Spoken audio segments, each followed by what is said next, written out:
Hello beautiful people, it's been really a long time since I uploaded any video on Merchant of Venice, and here I'm ready with Act 1 Scene 3. So let's begin without wasting much time.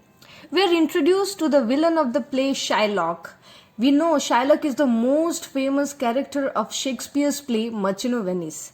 Shylock's intention towards Antonio and his hatred is revealed in the play. How he hates the Christian, the philanthropist Antonio will be looking at it.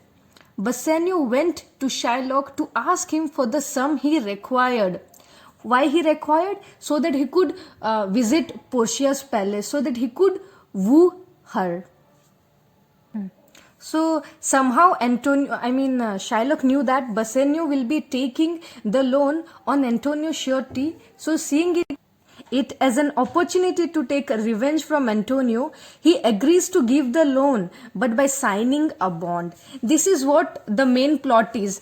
I have explained it in a very brief, like I have summarized it here. So the main plot is bond story for Act 1 Scene 3. So the frequently asked question in examination is, where is the scene taking place? So the setting of the scene is a public street in Venice.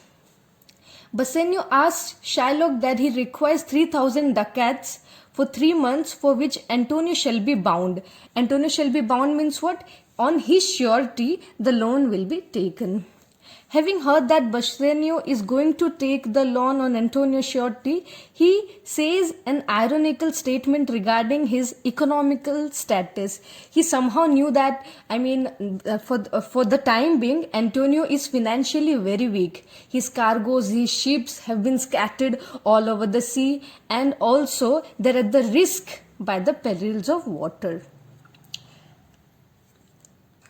Having asked what's the news at Rialto, to this Bassanio invites Shylock to dine with them, with the Christians. So he strictly refuses, saying that these people were Christians, Bassanio and Antonio. So he, being a Jewish, tells that he may buy, sell, talk or walk with them, but he cannot eat or drink with them.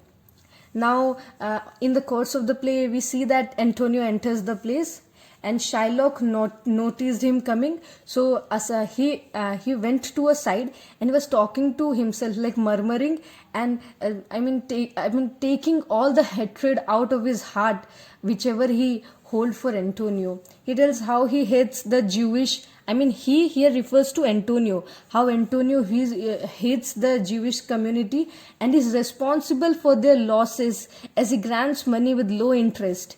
This Shylock and other people in the Jewish community used to take very high, they used to lend money to people with very high rate of interest. But Shylock was a philanthropist. He always did good to others, so he lent money with low interest. Finally, we see that Shylock decides to raise the required sum. He starts taunting Antonio how he never lends or borrows money upon advantage.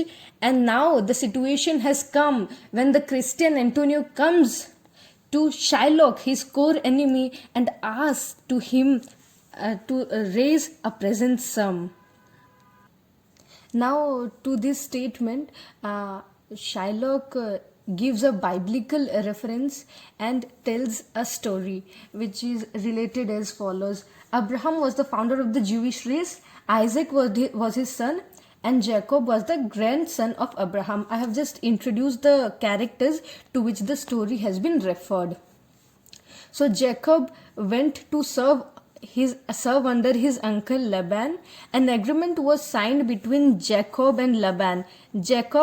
Who was Jacob? Jacob was the grandson of Abraham, and Laban his brother. So the agreement was that the former, Jacob, should receive all the services of the lambs which were born with spots. If the lambs were born with spots, then Jacob will take over all the lambs. So what he did was, during the breeding season, Jacob placed wooden rods in such a position that the shadows of the rod could fall on the sheep. By this, the sheep was so much influenced by the rods that all the lambs were born spotted or with stripes. And thus Jacob won because of his witty nature or clever nature, and thus all the land belonged to him. He owned all the property. Likewise, we see how Antonio and Shylock go on arguing on facts. Then Antonio compares Shylock with a good looking apple which is rotten inside. I mean, he says that he's a devil incarnated human. Shylock one by one points out how many a times he has been insulted by Antonio and tells what situation compelled Antonio to come to him and ask for his money. Here he is intending sarcasm. I mean, that same Antonio who used to insult so much Jewish community and also Shylock, and he used to spit on him and tell so much ill of him, and now the table has been turned against him and Antonio himself came running asking to raise a present sum which cannot afford. And lastly we say that Antonio calls him a dog.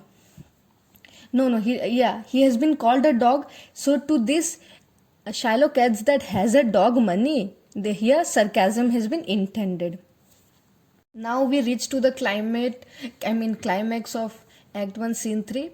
Now Shylock asks them to go with him to a legal office and sign a bond which says that if Antonio fails to pay back 3,000 ducats in the stipulated time, Shylock would cut a pound of flesh from Antonio's body part, whichever he lied. Here clearly we can see that, Shylock wants to take out all the hatred he has been keeping in his heart towards Antonio, and he wants to take out all the revenge which he has always wanted to take from Antonio. So this is a very nice opportunity for Shylock so that he could take revenge from Antonio. Also, in a way, he could harm Antonio in whichever way he likes. So Bassanio, being concerned about his dearest friend, refuses to agree. Obviously, if a philanthropist friend of ours is helping us to overcome our worst situation, will obviously be concerned about them. So Antonio was taking risk for Bassanio because Bassanio needed the sum. So obviously he'll be concerned for his dearest friend. So he refuses to sign the bond or agree to it. But later Antonio consoles him that he will have enough money so that he could be able to pay even thrice the sum which has been asked by Shylock. So this is all about Act 1, Scene 3. Hope you liked it, and I would like you people to recommend me how can I improve my way of teaching. Hope you liked it and it helped you. Thank you.